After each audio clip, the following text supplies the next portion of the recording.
Welcome back to my series documenting my Overland trailer build. As always, there are links in the description below to the articles on ordealist.com, which go into more depth on each of the stages. And will be links also to the different videos in this series. In the last video, I went through how I built the cargo box of the trailer, built the doors for the trailer, and how I attached the fenders to the trailer. In this video, I'll cover how I put the skin on the trailer, the cladding. It's an aluminum cladding.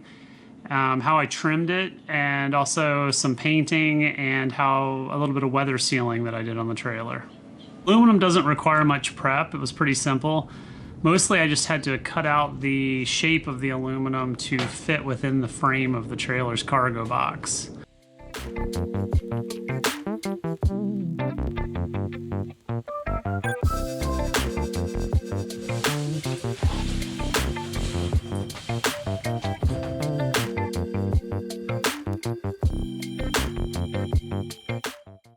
I had to trim around the frame right here. Here I just had to trim a little bit just so it would fit in a little bit easier. This I had to trim out just so when I laid it down it could fit over this. It doesn't really need to be there otherwise, but it helped me get the floor into the trailer. And again, over here you can see where I trimmed out around the tubes. I painted the trailer frame before I attached the sheeting to the cargo box. I used a Rust-Oleum metal paint to do that. One coat of, or a couple coats of a primer, and then several coats of a top coat.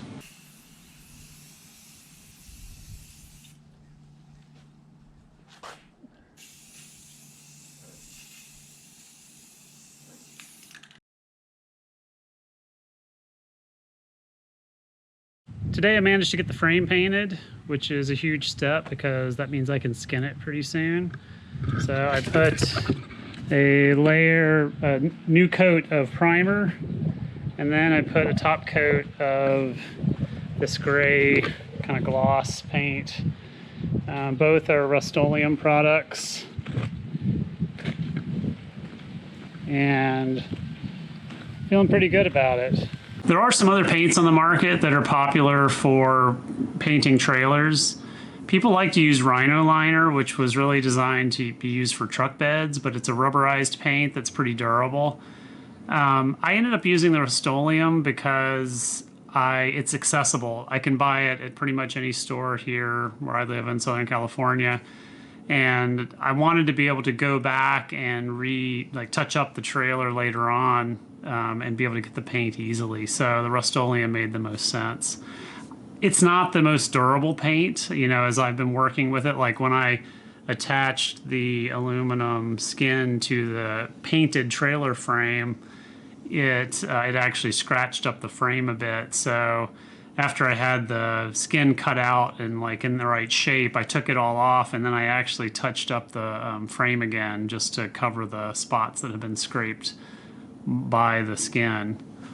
I don't have the best painting set up. I could have done it here in the garage, but my wife works, her office is just inside this door, and I was worried about the fumes. So I mostly painted out on the driveway, but we often have a breeze where we live, so it was fairly inefficient. I think I lost a lot of paint just to the breeze. Also, there were a lot of rough patches that I got when I was painting. It isn't like a super smooth finish that I was able to get on the trailer. Again, I'll mention, like I did in the last video, please wear a respirator when you're painting and gloves. I actually I wore short sleeves when I was painting, and I would often get paint on my arms. Like I'd go inside and the hair on my arms would be all sticky and weird. Probably not the healthiest thing, but definitely wear a respirator.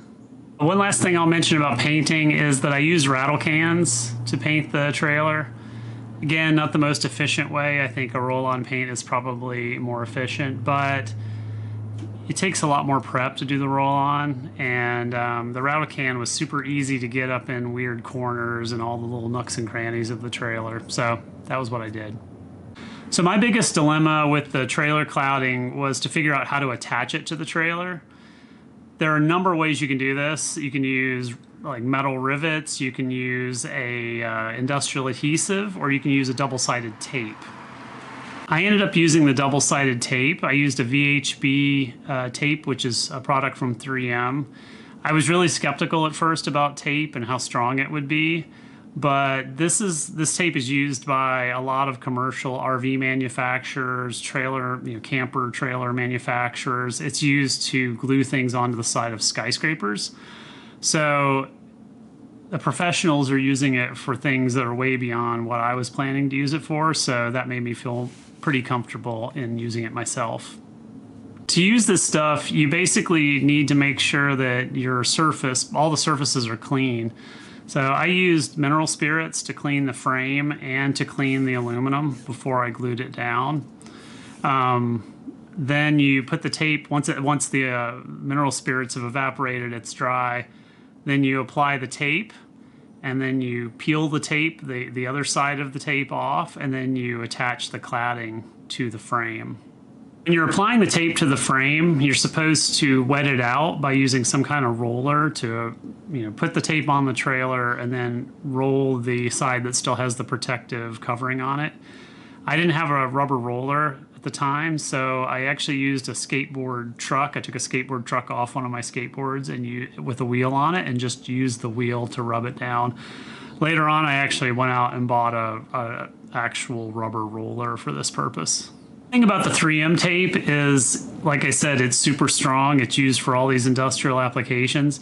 So when you are putting the cladding on the trailer, you want to make sure it's in the right place, because once that stuff is stuck to the VHB tape, it's really hard to get it off. I actually did accidentally on the front of the trailer here, when I was putting this panel on, I messed up and I got it just slightly off. I was able to get the piece of metal off, but it pulled some of the tape with it. I had to redo the entire tape and just start from scratch. One thing I did while once I had the sides on was I actually I had these holes for the towers drilled ahead of time, but I needed to actually drill all the way through the cladding, not here, but in the other places, to actually drill through the aluminum skin as well. So I went ahead and drilled all the holes for the towers that hold the roof rack onto the trailer. Once I had the floor and the sides on, I spray painted the inside of the trailer with a rubberized Rust-Oleum paint. So something like a Rhino liner would be tougher, I think, but again, I had the rattle cans. I actually tried to find Rhino liner, but I was having trouble finding it at a retail store here in San Diego, so I decided just to stick with Rust-Oleum, which I was able to go to the local Home Depot and just buy cans of Rust-Oleum rubberized paint. After I painted the inside of the cargo box and finished up with the brake lights and some of the electronics, then I added the diamond plate roof on top, again with VHB tape. Once the roof was on, I cut out aluminum trim for the corners of the box, which I put on the top and the sides and the corners, and also on the bottom front corners.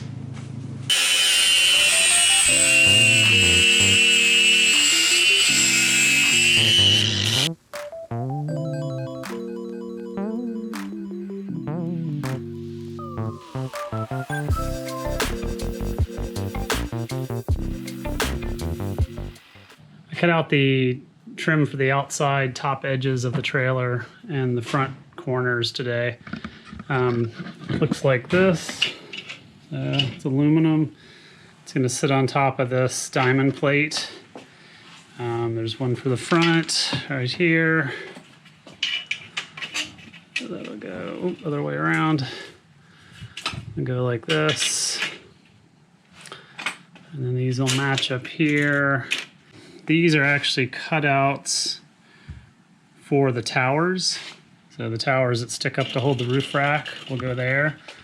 I had to cut out 3 of those along the length here. And then I've got a piece in the back, runs along that way.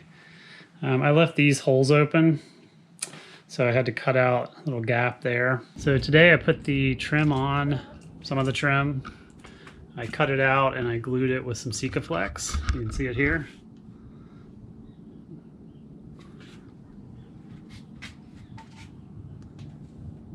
there. That's just a piece that I'm using to squeeze the other pieces onto the trailer. It goes all the way down this way. Sorry, it's dark in here. You probably can't see very well. These are open patches because this is where the tower is going to go for the tent, the rack towers. But I went ahead and put some Sikaflex in here just to seal this area so water that might seep between the rack and the aluminum won't go inside the body of the trailer. The nice thing about that product is it's both an adhesive and a sealant, so it would help keep water out of the trailer. Okay, that's it for this video. As with the other videos, I'll put links to the articles on ordealist.com that correspond to the different steps, as well as links to the different videos in the series. I'll also include links to some of the equipment and supplies I use for the project. In the next video in the series, I'll circle back to the electronics that I installed in the trailer so far.